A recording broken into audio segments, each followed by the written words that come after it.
Hi, Hello. how are Thank you you? for having me. Pretty good. It's just first thing in the morning, so still waking up slightly, but good. How are you? Right. Yeah, we're in different time zones. Yeah, I'm Saturday as well, so in the Oh, future. wait, because you're Yeah. in Australia, New Zealand. New Zealand. That's Yeah. right. Awesome. That's Yeah. right. I forgot. So what time is it there? Saturday. 8:30 in the morning. Wow, that is Yeah. amazing. Yeah. Yeah, It's we're still crazy. we're still in Friday here, so it's okay. Yeah. We're having a Well, it's a beautiful day today on Saturday. Yeah, Enjoy. yeah. Well, I love it. I think Yeah. this is actually the first time I've had anyone from New Zealand on the show. I think I did have somebody from Australia on, so kind of in that neck of the woods. But yeah, first time for somebody from Exciting. New Zealand. So welcome. Thank you. There's not Yeah, many of us, so. yeah. Of course, I remember over here in the US when Stephen Colbert went to New Zealand, that was like a really big show. He did like a whole thing with is it Prime Minister? Well, yeah, it will be a prime minister. Not sure Yeah. which It one. was Yeah. a woman. Was this recently in the last few years? The last few years, yeah. Oh, yeah. Yeah. Years ago.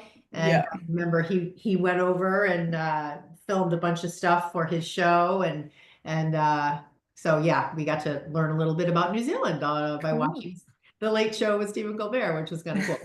So thank you so much for being here. I'm so glad we have a chance to do Yes. this. And I And love thank the you topic. for sending me your presentation and coming in being a speaker. So excited Yeah, to have you. I look forward to watching that. yeah, I'm looking forward to it for sure. And I love how, we're going to have a chance today to talk a little bit about the summit and a lot about you and a lot about the interesting topic that you're going to be speaking on, which again is something I haven't yet delved into. So for the listeners of the show, they're going to really get sort of a first conversation about this in depth. And I can tell Yeah, cool. from the prep questions you sent over, you're very knowledgeable about this subject. So I'm really looking forward to diving in. Cool. So I'm why don't we start? Why don't we start? I love how your story kind of has a bunch of different angles to it. There's you're a mom, you're teaching yoga, you have a technology background, there's sort of the business side of things. So why don't we start out, just share a little bit, you can start any place, about your background and what you're doing right now. Yeah, cool. So I have a lot more angles as well because I'm also a background in ecology and worked in wildlife keeping for the last few years. So many hats. But this kind of story sort of started in 2020. I did my yoga teacher training and I kind of had a very difficult time at the end of 2019 and I'd been practicing yoga for I guess 5 years now. I've kind of lost track. It's probably coming on 10 years. And I just felt that I had to learn more about yoga and a teacher training made sense to just learn more about it. I didn't necessarily go into it to become a teacher. Um, so then 2020 hit, and obviously that was all chaos, and that everything changed. And then 2021, I finished my teacher training, and I was like, well, all the business advice and that was just like be on time at the studio, like in your classes on time. Like it was all very studio based, which was useful if I was possibly going to work in a studio. But in New Zealand, anyway, the lockdowns were pretty intense and studios were not open effectively, and they definitely weren't hiring new staff at that point as well. So I was I'd been sort of in the online space for a couple years while I was traveling. I needed income, so I started online writing, and then in 2020, I also launched a Pinterest management business. So I was kind of doing like online marketing stuff. And I kept hearing about summits, and I was like, well, maybe I'll launch a summit because I had been making YouTube videos of my yoga, but I didn't really know anything about YouTube or where to go with that. And then I was filming outside, and then winter hit, and I couldn't film outside anymore. So I was like, I don't know where I'm going with this. So that's kind of where the summit kind of came. It was like, At the time, I feel like I couldn't find much about yoga business, especially with the new online things. So I sort of tracked down everyone I could find that was talking about it, to try and learn a bit about for myself. And then I thought, why not share it with everyone? Because I'm sure there's a lot of people in my boat that didn't really know what was going on either. So that's kind of how the summit sort of started. And then from there, I had a bunch of life things happen. So I didn't really try to teach too much because I went back to working full time as a wildlife keeper and I was running my web design business and there was just a lot of things. And then I got pregnant and just as I was like, I'll start teaching, I got pregnant. So I was like, that's not quite the right time to start. So I ran the second summit, which was last year, and that went really well. And then now we come back coming out of maternity leave and I've started teaching again. So it's time for summit number 3 because everything changes so fast as well, especially in the digital marketing space. So, Yeah. Yeah. Well, I love that. It's certainly a whirlwind, a lot of different things going on. And yes. like you said, you sort of emerged right when the pandemic emerged and the timing was Mm, not great versus somebody who'd been teaching for a while. So let's talk a little bit about the summit because you've mentioned it a couple times along this kind of trajectory of what you were doing. And I want to be sure that the listener knows what that is. And I'd love to know, I mean, it's sort of a big undertaking to coordinate an in-person or online conference. So I'd love to know a little bit about, after you share what the summit is, how did you know that was something you could do and what's been involved in getting that set up? So why don't you just share a little bit about what it is? yeah. Yeah, so the summit it's called the All Mats Taken Yoga Business Summit, and it's a virtual online event. It's basically a virtual conference for yoga teachers by yoga teachers, to help them with the business side of things. And we also have a few other talks along there as well around philosophy and fun stuff because we're yoga teachers. But yeah, it's a free event. So anyone can attend for free you sort of have 24 hours to watch all the presentations, or you can upgrade to a VIP and you'll have ongoing access and all kinds of like extra goodies and add-ons that speakers and myself have put in there to help you with the business side of things. So it's kind of what the summit is in a nutshell. The first one we had about 16 speakers. Last year we had 24 speakers, I think, and then this year we've got 27 speakers. So it's growing a little bit every year, and it's gone from 2 days to 3 days to 4 days. Even though I was like, I'll make it really easy on myself this year because I've just had a baby. And then I was like, oh, I'll do this and I'll do this. So it's kind of bigger, but that's okay. Yeah. So it's really fun and it's free as well. So I know a lot of yoga teachers, especially starting out, we don't have a whole lot of money necessarily to invest. So I want to keep it free so that people have access to that information. But then obviously there's lots of cool stuff if you Yeah. upgrade to a ticket. And the presentations are very like actionable focused to actually learn something. So you leave being like, I can apply this to my business rather than like the webinars where you leave going, that was interesting, but I feel like I don't know it. Yeah. So it's very Sure. actionable focus to help people actually take action in their business. Yeah. So what's behind the name All Mats Taken, the All Mats Taken Summit? What's sort of the genesis of that? Actually, it was someone in one of the groups I was in. I'm terrible at naming things, I'll be perfectly honest. And they suggested it, and I was What's like like, that's the really vibe? fun. Yeah. So just so you can fill your classes, just grow your business, fill your classes, spread more yoga in the communities. Because ultimately, I do believe that the more people are practicing yoga, then the better this world will be. And I know that's cheesy, but everyone listening, we know how such a powerful practice it is. Um, Absolutely. Yeah. I mean, I totally agree with that. When I think about my mission as a teacher trainer, I think about how many blocks can I remove from a yoga teacher so that they can go out and teach in a way that's easy and fun and mhm. get more yoga out there. So I totally agree with what you're saying. Now, how Yeah. did you know? I mean, it must be a lot of coordination. I know just for me being a presenter, you and I have gone back half a dozen times and you have 26 other people. So how did you know that you had the skill set to be able to do, like, let's say the first one? Had you done this sort of thing Hmm. before? No. So I used Kirsten from Summit in a Box. I'd been listening to her podcast for a while and she just convinced me it thought it would be a very fun thing to do. And there's obviously a lot of organization and I do really thrive on that and I do really enjoy the organization of it. But I used her programs and I would highly recommend if anyone does want to run their own summit. She just breaks down everything into like tiny little micro steps of exactly like what you need to do and when. So it made it so easy and there's templates and things to get you started. So now Got that it. I've run it twice, I don't really need to rely on that because I kind of have all of the gist of everything. But um, yeah, it was so helpful. And one of the biggest compliments I've had from quite a few speakers over the years has always been how organized it is. And I will thank Kirsten for a large portion of that, just giving you learning how to do it. And it is just a big event and it's really fun. And I've nerded out on it a lot, and now I've discovered that I really enjoy organizing things as well. I just thrive on the organization and just having like a temporary project rather than something that's ongoing all the time. It just really works with my sort of style of working.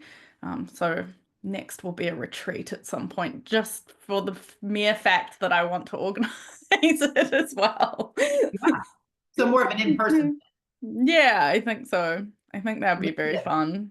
And I Whether definitely, that's all mats taken or like with my yoga teaching, I don't know yet, but we'll see. yeah.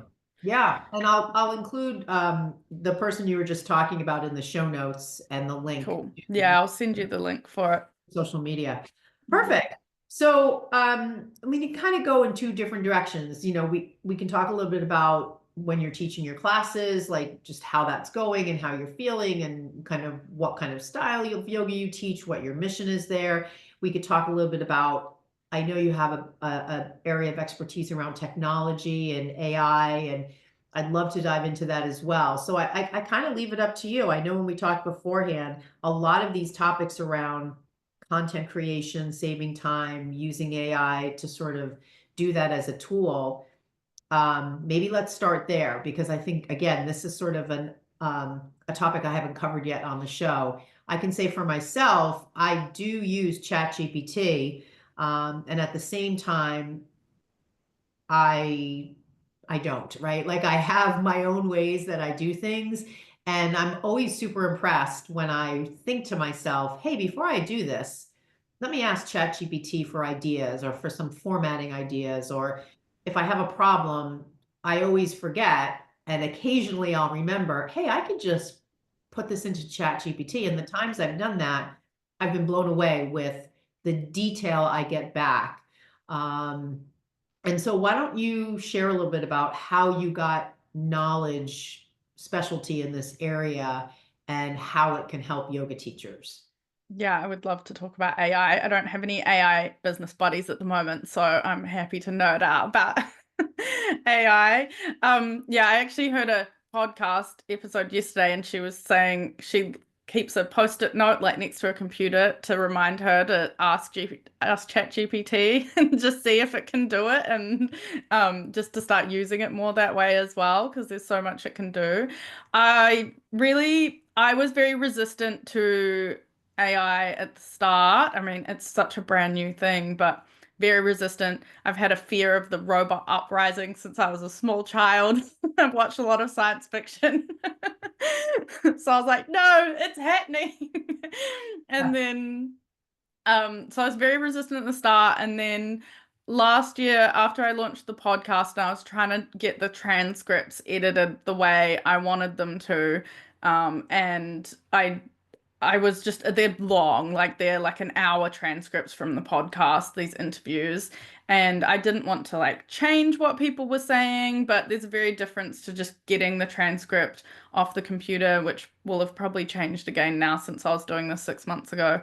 But just and then making it a readable version, you know what I mean? Like having like full stops where they're supposed to and just like basic editing.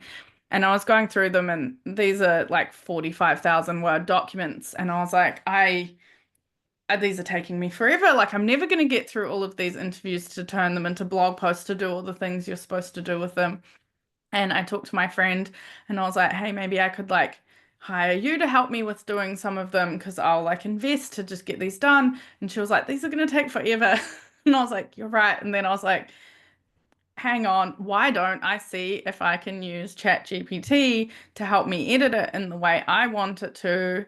And then even I potentially hire her at some point to like help facilitate that. But it's going to be faster and we're just going to get more done. And especially as like a solopreneur, which I'm sure many people listening are as well, and many yoga teachers are, or if we're not, we have very small teams. There's only so much we can do as an individual manually. So that's where AI can really jump in and help. So I haven't refined it perfectly yet, but I managed to cut my time down from me manually trying to edit all these podcast episodes to having it do it for me and me just checking and making sure that everything looked all right to a fraction of the time that it was taking me. So kind of got hooked on that. And I know you said I sound like an expert. Honestly, I've just been diving into it a lot in the last now it's 10 months, so like less than like 6 months maybe, and even more so in the last couple months. And that's the crazy thing about this industry is you can learn so much in a very short period of time, and you can learn just from practicing yourself. And YouTube has so many different resources, and there's podcasts out there now as well. So you can learn a lot of it for free. And it's just trial and error. And there's so much like there's one guy, he's a New Zealander as well, Liam Otley. He's a young guy. He's quite big online in the AI space.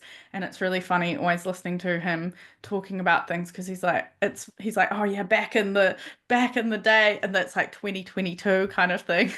Like back at the founding day of the AI because he was very early on in the space. So it's not as a huge learning step, I guess, as some people it might feel like, and you don't need to learn how to code or anything like that. English is your coding or whatever language you're probably speaking in. So just being better at English, really, and learning how to communicate with it is how you learn how to use it. Yeah, one of the things that I did fairly recently is I just typed into Chat GPT, what are 10 common questions that yoga teachers ask? And I got amazingly spot on questions that I actually get from Mm, people. And so I that's cool. use that as a podcast episode. I answered the questions and that was the episode. And I thought that was helpful. I'm thinking for a lot of my listeners, they might not have a podcast and they might be thinking about getting onto social media and starting a dedicated social media page, maybe on Instagram or TikTok for themselves as a teacher versus their own personal page. Mhm. And um, I know one of the things that you mentioned was using ChatGPT to save time with content creation. So let's talk a little bit about that, especially for someone who's just at the start of building their own Instagram or TikTok page. How can they use ChatGPT to help them? Yeah, so I think the main way to think about the AIs, and Claude is another one I use, which is really great for writing as well, specifically around ChatGPT. But it's to think about those automated tasks that are repetitive that you don't want to do over and over and over again. And then think about how you can replace that repetitive task with an AI. And especially with content creation, I think a lot of the things that people make the mistake with is you go in and you say, like, hey, ChatGPT, I'm a yin yoga teacher. Tell me bunch of posts that I can make and can you write them for me? And then they come out kind of robotic. And then I see a lot of people being like, oh, you'll never get anywhere if you're using ChatGPT because it's not your authentic voice. But we can train them to be our authentic voice and speak like us. So we're not using the AI to replace us and our creativity and our message and our voice. You still want to do some work around like your messaging, who you're talking to, who your customer is. You can definitely use AI to help you like flesh that out, but you're kind of like the top level creative, and then you're using them as like your assistants to just make it happen and amplify it in a faster way. So it's an amplification tool. So at first, I would go in and make like a brand voice. So if you haven't started anywhere, you're just starting your Instagram from scratch, think about the type of content you want to create and maybe write a few blog posts that you think are key. And you can use, like you mentioned, you ask it like, what are students asking questions? Like for sure, use it for that kind of ideation if you need to, or just pick from your own sort of brain as well and make a few core pieces of content.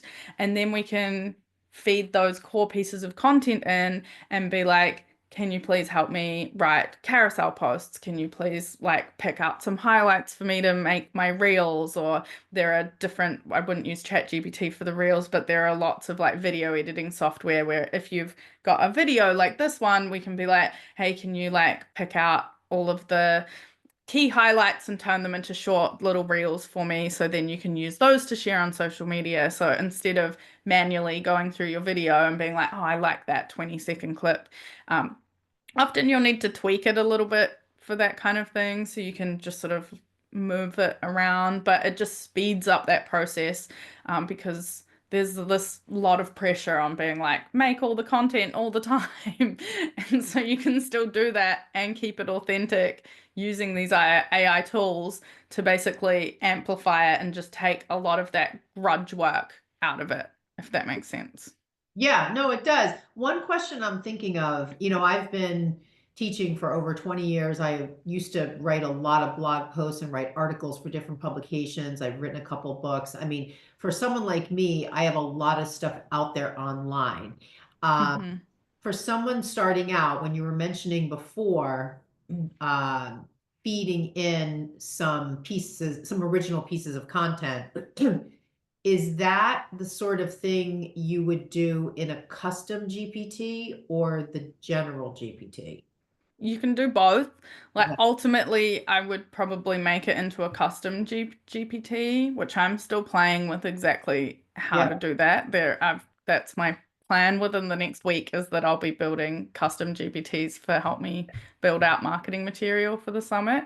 But if you're just starting out and you're not sure, you can like create a little project and load it in just to test it out. So yesterday I was like, I wonder if I can train it on like specifically yoga values to help me with my marketing to make them more authentic. And then it knows where I'm coming from and my philosophy background and everything. So I found on open source AI, there was like copy free versions of the Yoga Sutras of Patanjali and I'm a yin yoga, so the Tao Te Ching is a big one for us. And I uploaded those transcripts into Claude and I was like, can you please analyze these?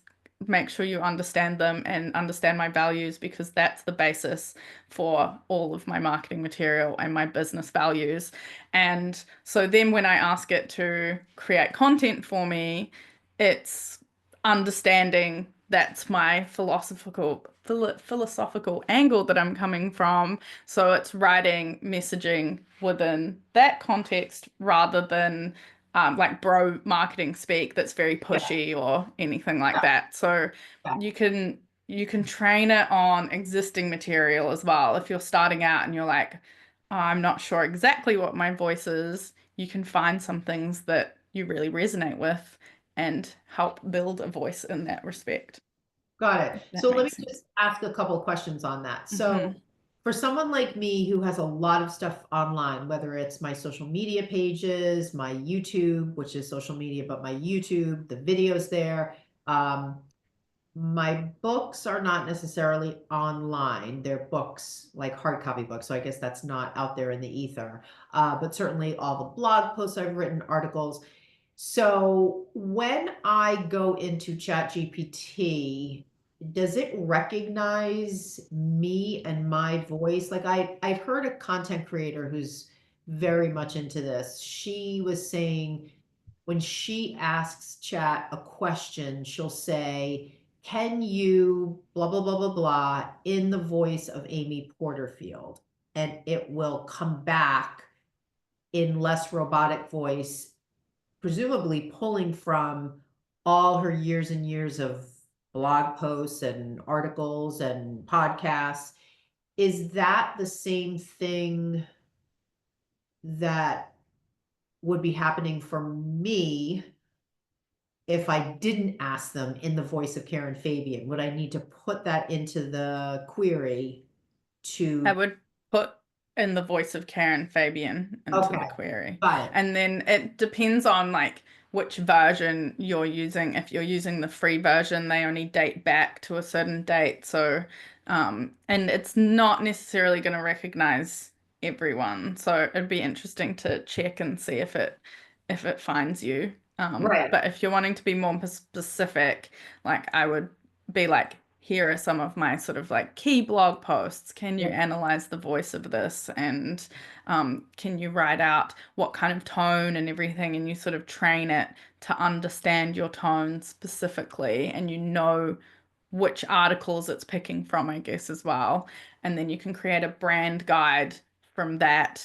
That then you just feed the brand guide in every time you're going to create something and be like, look, here's my voice. Here's an example of what we sound like, our values. This is our customer. Can you please analyze this? And then I'm going to ask you some questions, and you use that as your base for all your content creation. So it always comes out sounding like you, if that makes Got sense. it. So let's go back a step, especially for our Mhm. listeners not super familiar. I am using just the free version of ChatGPT. Uh, Mhm. let's talk a little bit about that. So I seem to recall several months ago, I just Googled ChatGPT.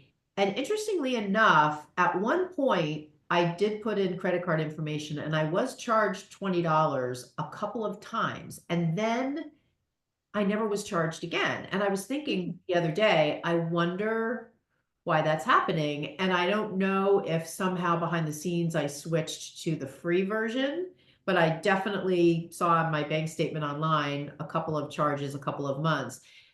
Who knows what that's about? But in general, if in general there's a free version and then there's a paid version, what do you recommend people get? I'm guessing the paid version is better. Yeah, basically. The free version's still really good. I've only just moved over to the paid version. So if you're just starting out and you're just learning, for sure, you can start with the free version. I believe to start making custom GPTs, you need the paid version. I could be wrong, but I'm pretty That's sure. The main difference as well that I'm aware of, is that the free version, I can't remember what date, but it's like scraped the internet till like 2020 or something like that. So it doesn't, or 2022, it might be when it started. So it doesn't have like necessarily up-to-date information as much as the paid version. That's okay. like the main. So if you're like, I need facts about 2024 data from something, it's not necessarily able to get that. That's as far as I understand it. Got it. But you can definitely start with the free version, especially if you're doing like marketing things and trying to understand and just playing with it and just learning, and practicing your prompts and communicating with it. The free version is very powerful. You just might get locked out a little bit sooner because there's only so much sort of chat it'll give you at Uh, one time, and depends how long you're talking with it. It might be like, sorry, you've used your limit, and now you have to wait for a few hours. got Whereas it. you get longer with the paid version. Got it. And when you're talking about loading information into it, are you cut and pasting from something you have, some source document, and then just pasting that into ChatGPT? Yeah. Okay. Yeah, so you can have like a Google document with all of your things, and you just drag in the file, and when you're writing your prompt, you just drag it in. Okay. Or you can have like projects where you drag in that file and then you bring your chats off that project. So you always have that base information in it. And then you have different little chats off that, if that makes Yeah, sense. yeah. And then for the books they were HTML files, so yeah, I just dragged and dropped them. I believe I haven't played with ChatGPT as much as I've played with Claude, and I know Claude can't do this, but I believe ChatGPT can read screenshots and things better, whereas Claude, you need kind of PDFs and things a little bit more. Got it. Okay. So one of the things, we had talked about beforehand was this idea of how to use AI for content creation. I know we talked about that a little bit before. I'd love to just get a little more specific for the listener so that they can walk away from this episode with maybe some ideas that they can experiment with.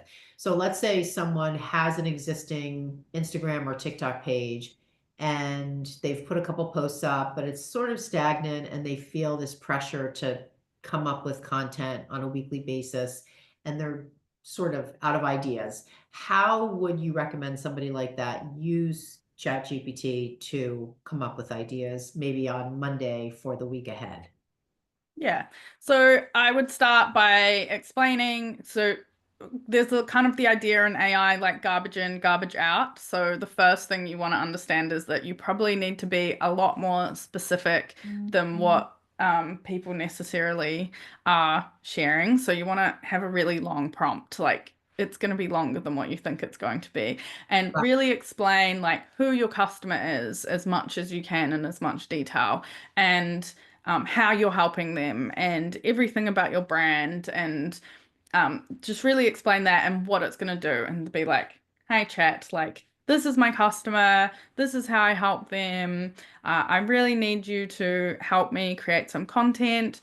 You want to ask it to step into a role, and you kind of want to keep each chat for one role. So, say we're making carousel posts for Instagram, try to keep it just as that one. Because if you go, oh, that's great, now can you make blog posts, for example, it can get a little bit confused. They're just baby robots that we're talking to. So sort of remember that.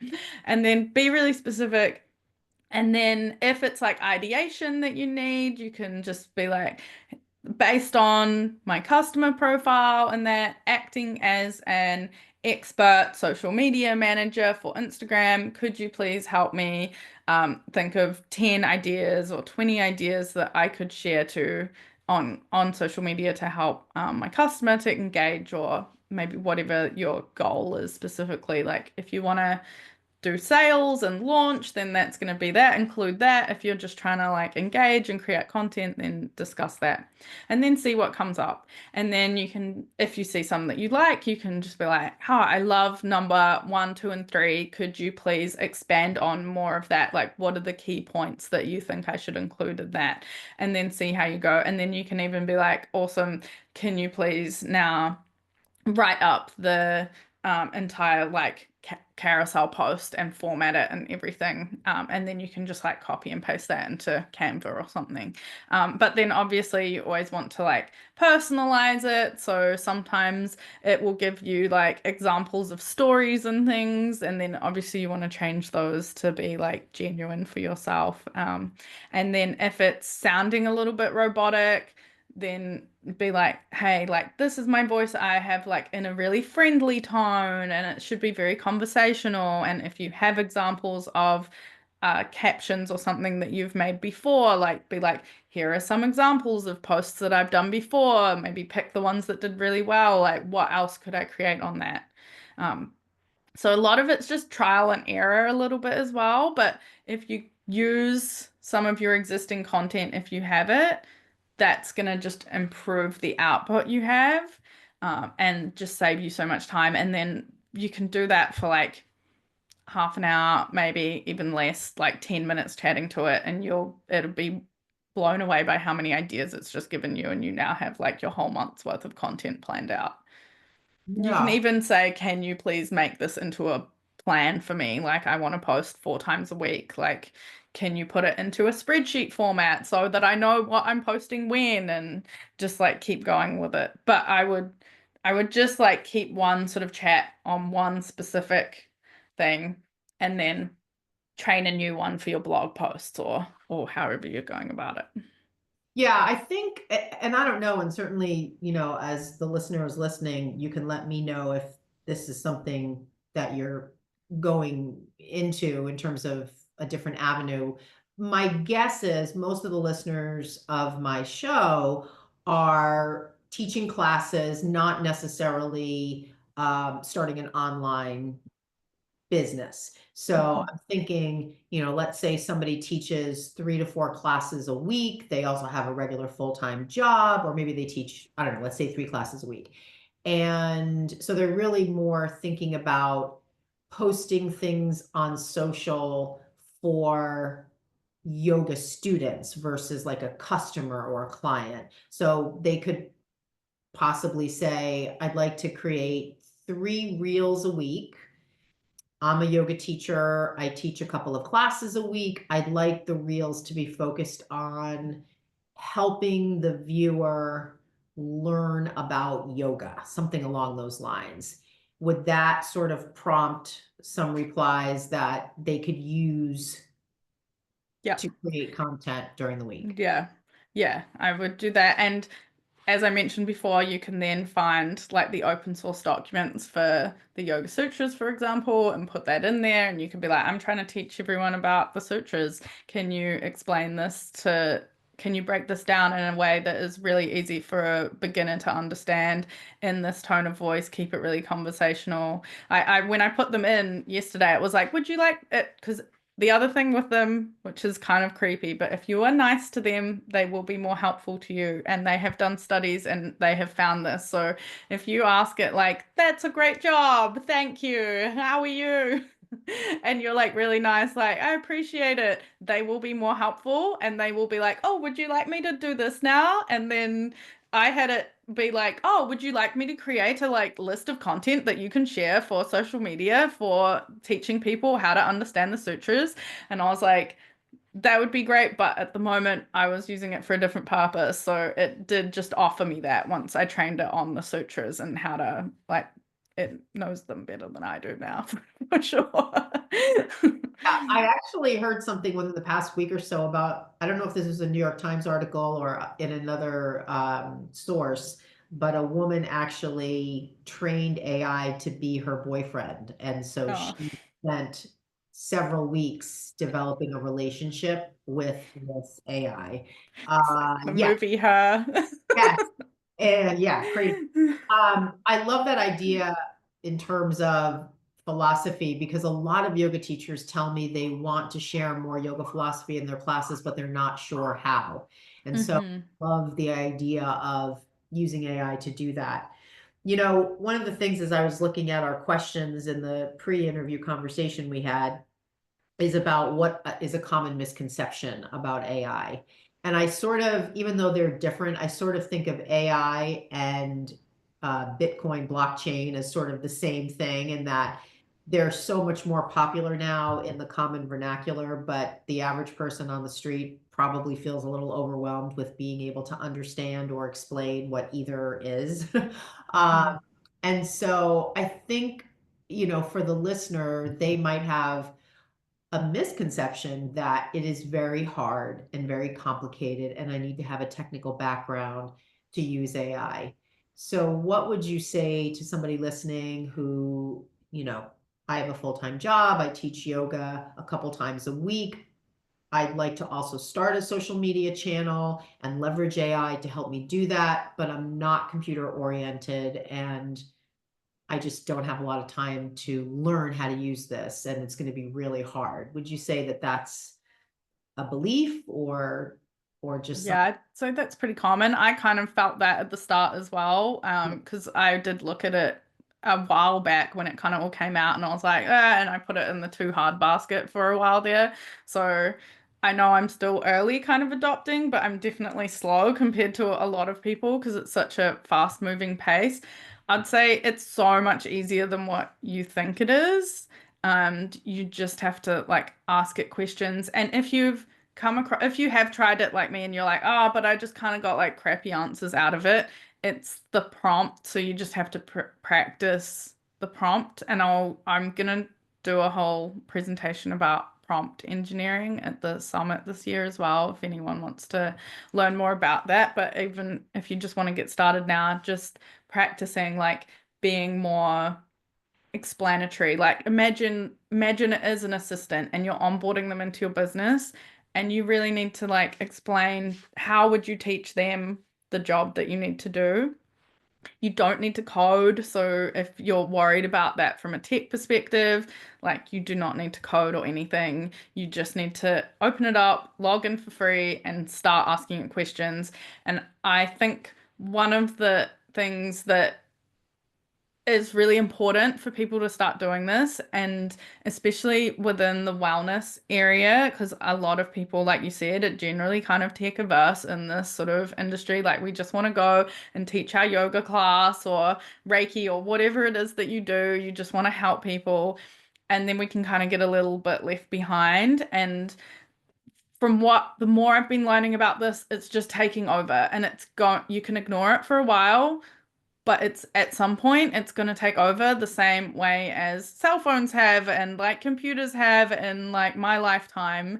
So if you start now and even just learning the basics now, you're not going to get as left behind when it comes to a point where your bank or something is like, no, you need to, we now use AI for this and you need to actually use it. You're going to be a lot more prepared.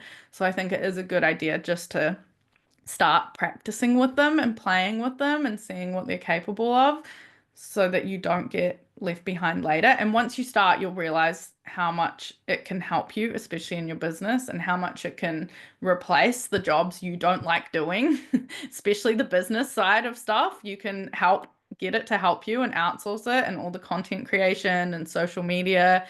You can use it to make your life so much easier. So you actually get to teach more and do what you enjoy the most and help more people Yeah. ultimately. And we haven't even really, because that's really not the content we're talking about today, but in your life, you can use it, I'm sure. I don't actually do that right now, but as you're talking, I'm thinking the more comfortable you get with it in terms of yoga teaching, you could start to train it around different things like shopping lists for shopping and things like that. Yeah, there's so much. I haven't really used it personally yet very much either, but I was talking to one of the other speakers the other day and she was like, "Oh, here's a tip." We were talking about it was sort of difficulties like with other people, like challenging communication with some things, like mental health sort of stuff. And she was like, oh, I have like a therapist one and I put in my perspective, and then I'm like, can you please flip the switch and like explain it to me from that person's perspective so that we can like come to a sort of bit more understanding. And I was like, oh, you can, yeah, you train it because it understands a lot. You can be like, I need you to be like an expert psychologist that specializes in this, and you can use it for that kind of stuff as well, which I haven't done yet, but I thought that was a pretty cool idea. I've also heard people talking about training them so that they're like their business mentor and they're very upbeat. They're often very encouraging as well. So I can definitely see that. So you're like, hey, I really need help with this. Can you please help me with that? And I think another, just while we're on misconceptions, another misconception, and this ties into the fears of it, is that it's going to replace people. And it's not at a place where it's capable of doing that. It's growing very quickly. So who knows what the future will look like, but it's not going to replace it. People using AI are going to replace people's jobs that are not using AI. I can think of one industry that I've not heard anyone mention, but it occurred to me yesterday that I think has probably completely replaced it, and that's transcription writing from videos. Because that was a job like in 2019 that I was looking at doing when I was working overseas. Like it didn't pay much. That's probably why no one's talking about it, but that's been completely replaced. But you still will have people as the like higher level creative things. So there was um like we're at the moment we are talking to our computers and we can only communicate with our computers as fast as we can type. And the way that AI is kind of transitioning is that you are you're basically using the AI as the person typing into the computer, if that makes sense. So instead of having a farm of people all desperately typing into their computers, the AI replaces the person doing that, but you still need the person thinking about the ideas and running it and driving it and being the leader. So you're going to see a bit of a more transition into if you're a creative thinker and you're running things, then you're getting a lot of help. I hope that made sense. Yeah, no, I mean, there's no doubt the higher level human sentient tasks will remain with the humans, and the Hmm. humans won't have to do as much of the rote stuff. And I think that will make jobs more enriching and more fulfilling for the people doing them. And there might be a shift in that there will be less jobs because a lot of, like, just take transcription, or even call centers. There used to be hundreds of people answering the phone, and Yeah. now that I know when I call to make a hair appointment, they have at the salon I go to a really well trained AI, and Mm, to be a human. So yeah, there is some job loss, and at the same time, I'm sure there's jobs that are more rewarding and pay more because they do yeah. require. I There's a transition. There'll be a transition for sure. And there's certain roles, I think, that will be Yeah. replaced entirely. Like, as you said, receptionists and things like that, Yep. easily. But then you still need people at the back. And I think as solopreneurs, which probably a lot of the people listening, um, I sort of got into it because I was like, well, I can't afford to hire someone anyway to do all these jobs, to be honest. And I'm sure many people, especially yoga teachers, you can't hire a full-time assistant to do all the things you don't like. You are the full-time assistant to doing all the things that you don't like. So you can use it in that respect. And from yourself as a person, you're not replacing someone else because you're just replacing part of your job, I guess. I think that's the exciting part of it, of just making solopreneurs' jobs easier in this space, um, and Yes. freeing you up to do more of the healing and good stuff that you do. Yeah, and I love this conversation too from the point of view of, most of the conversations I have on the podcast here are really kind of staying in the zone of yoga teachers and their role in, helping people in the unique way that we do. And I like that this conversation kind of broadens the role and looks at it through the lens of business as well. And every once in a while I'll have a guest on where that's the conversation, but I really like the idea of, because a lot of the teachers I talk to, they are teaching classes and they do have a full-time job, and they're not exactly sure, well, how could I take this side gig of teaching classes and really make it something a little bit more tangible, something that was a little bit more like a business? What would be involved in that? What would I be doing?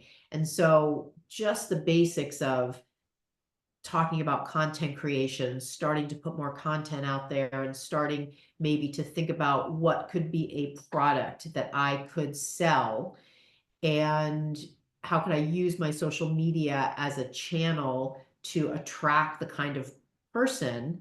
I mean, even at the most basic, what if I was a yoga teacher and I wanted to create some program to teach people yoga? And so my social media channel was all about how to do downward dog, how to do upward dog, how to do poses. And that sort of created some sort of funnel leading them to buy my course, which was the fundamentals of yoga for, something like $2.99. And so we can start to go into, from this conversation, helping the listener who hasn't ever thought about that as even a possibility. Hmm. I remember Yeah. when I was starting as a yoga teacher, because I had 25 years of business experience in the corporate world. As soon as I started teaching, I thought to myself, there's no way I'm going to make enough money if I want to do this full time if I'm just teaching classes, because it's Mm, just not scalable. There's not enough that I can personally do. Even if I was teaching 10 classes, 20 classes a week, it's still not enough money and I'm running all over the place. But even for somebody listening who doesn't want to make it their full-time gig, what if with some chat GPT help, they could create a product and start taking the classes they're teaching and now this online component and bringing in a couple of thousands of dollars a month. hmm. Yeah. And when you're talking about course creation as well, this is the other exciting thing is because it sort of helps you take this idea and just flesh it out in ways that you haven't thought about before as well. So if you have an idea for a course, you can go into it and be like, hey, I've got this idea for a course. Can you please help me? Like, what would be the steps to structure it? So I've got this goal, like I want people ultimately to be able to do this at the end of the course. Like, can you help me make a plan on like what I would need to actually include in this course to get to that goal? And how should I structure that course? How many weeks? Like you can go deep dive just very quickly and you can be like, I want to use this strategy by this teacher, or if you've paid for like templates or you've paid for a course on course creation, you can be like, here's the strategy they're teaching me. Like, how can I apply that to this idea? Can you flesh that out? And so you can just very quickly take this like little spark of an idea within a very, very, very short amount of time and actually turn it into a product. Like, can you Yeah. help me draft a workbook based on that that will help my people do this? Like, what type Yeah. of questions? And then you just have to go in and like tweak it and Yeah. refine it and make it more your own. Yeah. But if you're using your voice to train it and your brand and your ideals and your values, then you're going Yeah. to get a really good output as well. So it's like amplification Yeah. of message really quickly, and it can make things like something that could take you months just on your own trying to figure it out. You can like just scale that down into Yeah.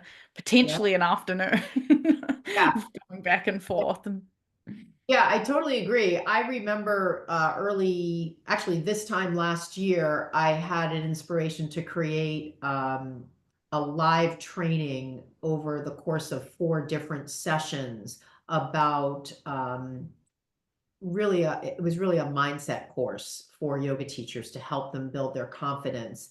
And I called it the mindset method. And I had a vision for, I didn't ask ChatGPT this, but I had a vision for the topics I wanted to cover. And to make it really simple, I sold it as a live session only format. So basically, I just set up 4 Zoom sessions, 4 Saturdays in a row. I knew for each session what I wanted to cover. And then after I implemented that and I sold it and had folks come to those sessions over a 30-day period, I then took those calls and put them into my course platform, which I already had. But the first step of just doing it live on Zoom was so easy. So you could go into mm, ChatGPT, use it to come up with your agenda, and then you don't even need to quote build a course. You could sell it, do them on Zoom as a live training only. And that mhm, could be your beta project, is doing it live. So I just throw that out there because mm, a lot of listeners probably don't have an online course platform already. And there can be a little bit of knowledge building there. You have to find what platform you want to use. You have to subscribe to it, start paying a monthly fee, figure out how to use their interface and build the course. But I loved it. Was the first time I did something outside of my course platform and just rolled it out live, and it made it so easy. And then I just, mhm. towards the latter part of the year, put it in the course platform and built a course for it. So now it just sells kind of behind the scenes.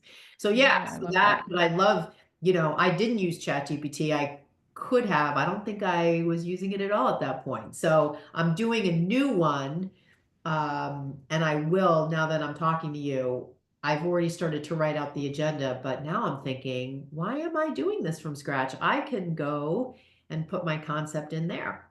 Yeah, and you'll be surprised. Sometimes it comes up with really good ideas that you're like, oh, I didn't even think of that. That's such a good point. Like I missed that entirely. Or maybe it's something that you would have known, but you're like, ah, of Yeah. course, I need to include that. Especially, I think it's helpful as well if you're asking it to be like, can you help me from a beginner? Because sometimes there's that little bit of a disconnect once you know so much about something or you know more about a topic. It can be a bit of a trick to like go back to the start, like what you've got to really put your mind into like how was it when I was at the very beginning? You know what I mean? Like that was a bit of a tricky thing. And then when you're teaching someone and they sort of stumble and you're like, oh, that's right, like we're going back a bit. So you can ask it to be like, if I'm teaching you as a complete beginner, like what do we need to include for you to like get to this goal? And it can really sort of break down those steps for you and Yeah. help you with the concepts like that. There's so Yeah. many things like then you can have it and then you're like, right, I need you to like write my marketing emails. I need you to write like you can do the whole thing and just make it so much easier on yourself.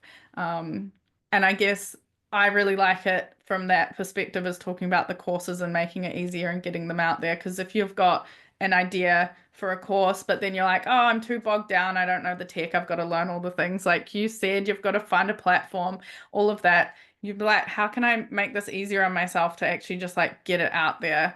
And it's also a lower cost to entry if you get it out there. Like one quote I hear for entrepreneurship is we're just good at failing fast and you just move on and you just keep trying things and something will land. So you're not investing so much time in something if maybe it doesn't quite work out the way you hoped it would. It wasn't like 6 months of your life that you just spent on this like course that you thought was going to do great and then maybe something didn't land.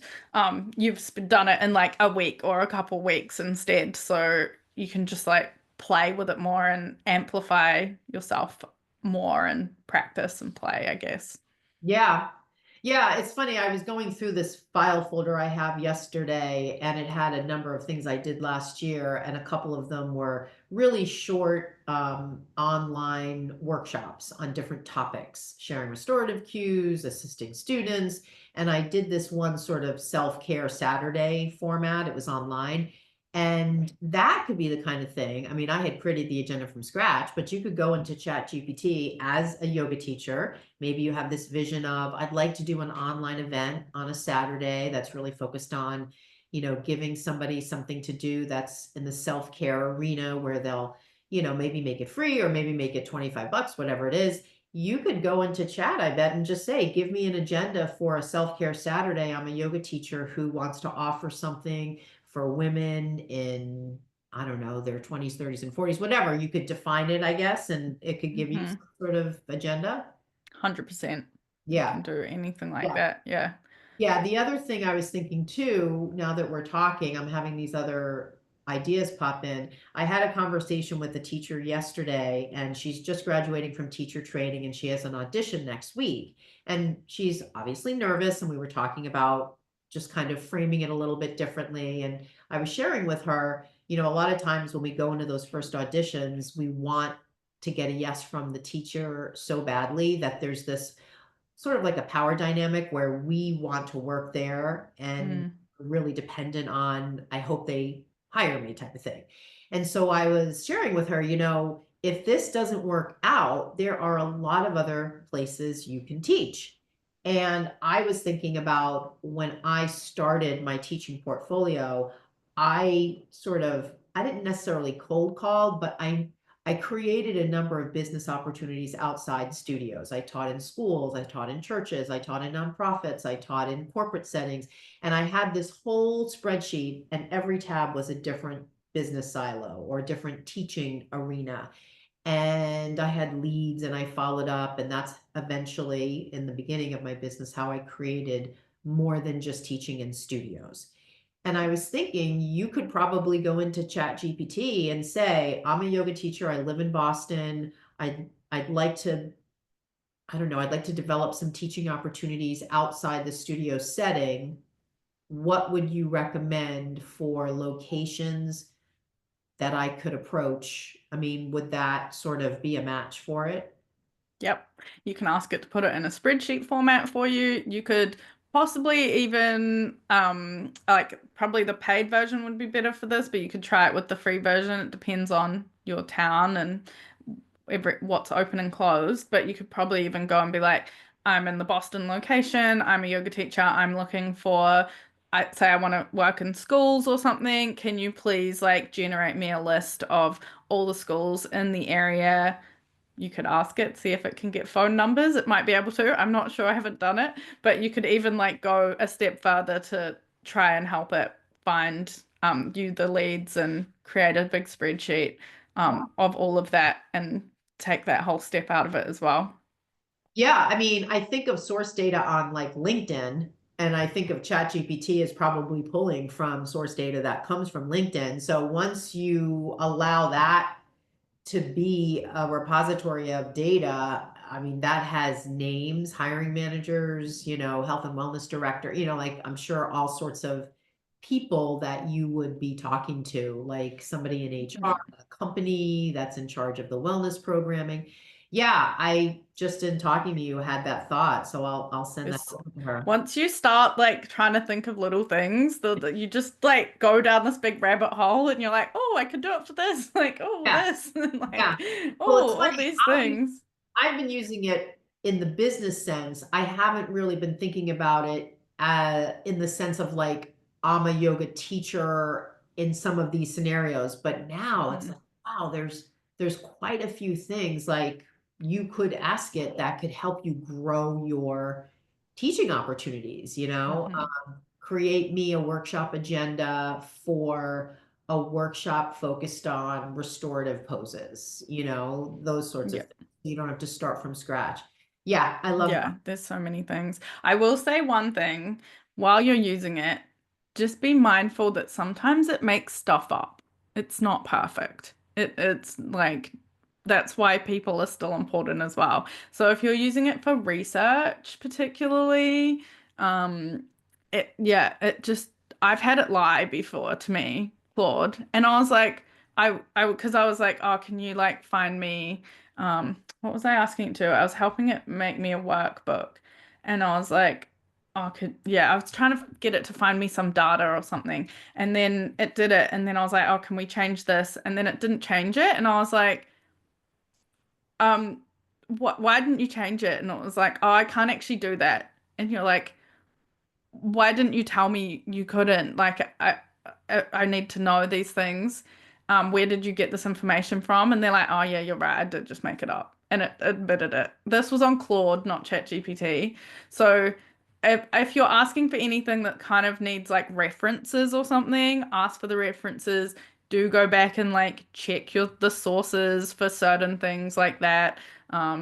Just be aware of that. I was just thinking because I was mentioned like you could possibly even get phone numbers. If it can't get it, it might just make it up. So I just like check those things maybe.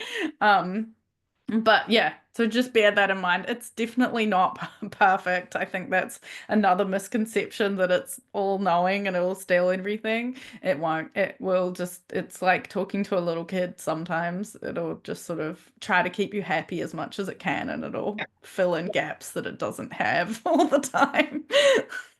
No, I do know there is a personality factor because when I do ask it questions, it'll always end with, "Do you want me to do blah, blah, blah?" And I'll be like, "No, it's okay. The info you gave me is great. Okay, good luck. It sounds Yeah. great." And you're like, Yeah. "Wow, It amazing." will it won't necessarily do that though if you're not nice to it. So you're obviously nice enough to your GPT. I, If you're not nice to it, it'll just be like, "Yep, here's the task done." It won't be like, "Can I follow up with anything?"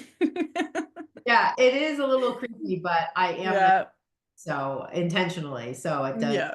it does seem to respond positively. Yeah. I want to keep the robot overlords happy when they Yes, eventually take us over. yes, very true, very true. It'll spare us. Yeah. So let's do this as we're kind of wrapping up. Can you tell the listener about the summit?